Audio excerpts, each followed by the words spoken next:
we had an interesting write-up on us. Somebody who calls himself a historian, called Guy Walters, wrote for the Daily Telegraph of 18th of October. Some of you may know it, but others may not, so I think it's time that I read to you this brief statement and also gave a very brief answer to it. There's a picture of Stalin, beautiful picture, for which we thank this mercenary who calls himself historian of Stalin. It says, "Poor old Stalin, a victim of propaganda, apparently. I do not know what most of you were up to over the weekend, but I'll bet that you all missed last Saturday's meeting of the Stalin Society, in which someone called Zane Carpenter presented a talk on Khrushchevite revisionism and its effects on the international working class movement at Glasgow's Patrick Borough Hall. The Stalin Society, for those not in the know, was formed in 1991 to, quotation, defend Stalin and his work on the basis of fact and to refute the capitalist, revisionist, opportunist, and Trotskyist propaganda directed against him," unquote. If you are sorry to have missed Mr. Carpenter, then you can always go to King's Cross Neighborhood Centre on Sunday, where you will hear one Ivor Kenner, this is one Ivor Kenner, talk about Stalin's last major speech from 2 to 5 p.m. nearest tube station, Russell Square. I'm tempted to go myself, but being a historian in concern with truth, unfortunately, I've got a date with a rib of beef and some good friends. So he obviously has his priorities set right. We are only here. We didn't get invited to a rib of beef and some wine. Although I defend the right of Stalin Society to exist, and you'll see soon how he defends, congregate and to speak, if I were running Patrick Borough Hall and King's Cross Neighborhood Centre, I would no more allow these useful idiots. I thought useful idiot was a contradiction in terms, to speak on my premises than I would members of Hitler's society. Freedom of speech also means that I am free not to give you a platform. I have long been amazed by the astonishing double standard when it comes to Hitler and Stalin, something I first became aware of at school in the mid-80s, when it was de rigueur to decorate one's room with pictures of Lenin and Stalin, but not Hitler. I bet if you tried to book the King's Cross venue saying you were having a little Hitler group soiree, you'd be given the short shrift. Interestingly, I just called the Patrick Borough Hall and they said, yes, a Hitler group could meet here. No reply has yet been received from King's Cross. I'll keep trying. Although this post will no doubt provoke the normal nut bar comments concerning the mysterious power of the Jews, I do not know where the Jews come into it, but nevertheless he somehow inserted it.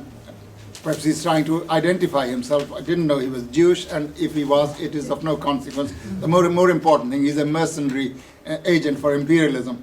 It would be nice if someone could tell me why we tolerate fans of Stalin Society while we don't tolerate fans of Hitler. Are any of you free to go to Sunday's meetings and ask the assembled question yourself? I don't know if anybody's come to ask this question, but I intend to answer this question myself. What newspaper was it? Telegraph. We're going to give you a copy of it. I'll give you a copy in a minute.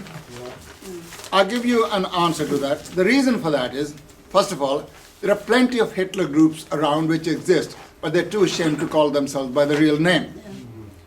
We call ourselves unashamedly the Stalin Society. We are proud of Stalin. We bear Stalin's badge with honor and with great pride. We're not ashamed of it.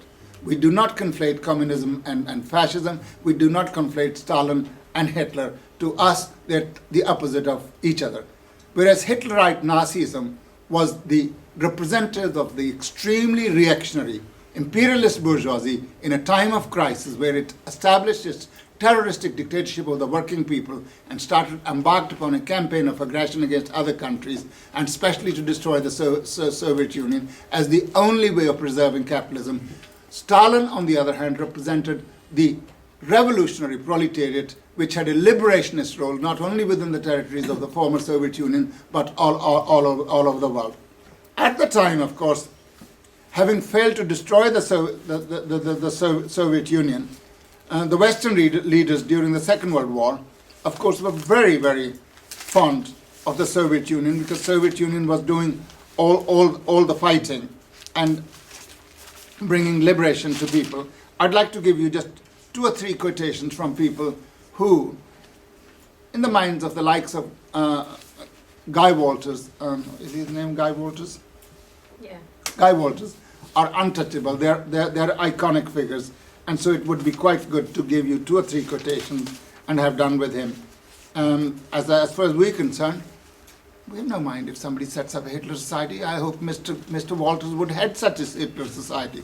We would be very happy to deal with this future leader of the Hitler Society and to actually debate with him why we actually support Stalin and the role of the Soviet Union, and he could come and defend how Hitler was a wonderful person who, as a result of waging the Second World War, was responsible for something like 60 million deaths, devastation of European material wealth, the decimation of 5 million Jews, many more million Soviet citizens, including communists, and he, if he likes to actually have a Hitler Society, that would all be to the good. Roosevelt wrote a letter in February 1943 to Stalin, and this is what he said. On behalf of the people of the United States, I want to express to the Red Army, on its 25th anniversary, no less, our profound admiration for its magnificent achievements, unsurpassed in all history. Right? Normally Americans say their history is better than others, but this one is unsurpassed in all history. For many months, in spite of many tremendous losses of supplies, transportation, and territory, the Red Army denied victory to a most powerful enemy. It checked him at Stalingrad, at Moscow, at Voronezh, in the Caucasus, and finally at the immortal Battle of Stalingrad. The Red Army not only defeated the enemy, but launched the great offensive, which is still moving forward along the whole front, from the Baltic to the Black Sea. The Red Army and the Russian people have surely started the Hitler forces on the road to ultimate defeat. End quotation. Churchill, again another liberator.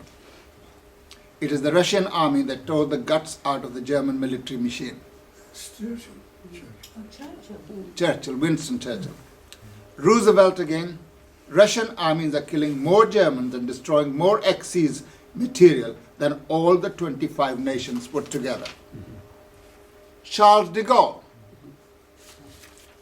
Quotation, the Russian efforts inflicting irreparable damage to the German war machine were the main factor in the liberation of our country's territory. Now, France was supposed to have been liberated by the British and the Americans, but Charles de Gaulle, its leader, says no, it's the Russian efforts that liberated him. And finally, US Secretary of State at the time, Stettinius, he says, the American people should remember that they were on the brink of disaster in 1942. If the Soviet Union had failed to hold on to its front, the Germans would have been in a position to conquer Great Britain. They would have been able to overrun Africa too. And in this event, they would have established a foothold in Latin America. Now, I don't really need to add anything more to it. So when we actually praise Soviet Union and Stalin, we are not only in the good company of the communists of the world, the working people, the proletarians and oppressed people of the world, but also representative leaders who at the time were obliged to speak the truth, because that was an hour when they desperately needed the Soviet Union to save their skins. That's why we have a Stalin Society, and we are very proud to have. And if Mr. Walters or any of his agents are here, please take note.